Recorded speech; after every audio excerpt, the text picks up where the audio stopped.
We offer our full range of services in Rogers, which would include biohazard services, death, decomposition or suicide, hoarding services, or drug-related cleanup services.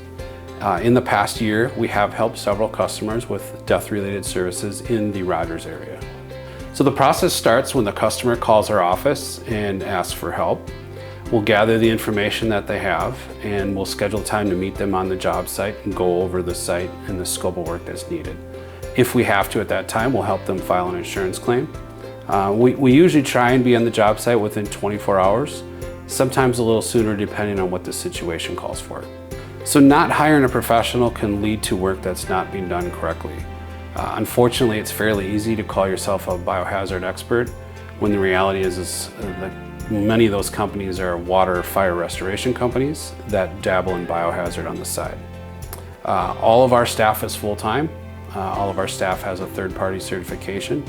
And so when you call Scene Clean, we like to think that you're calling and working with the best.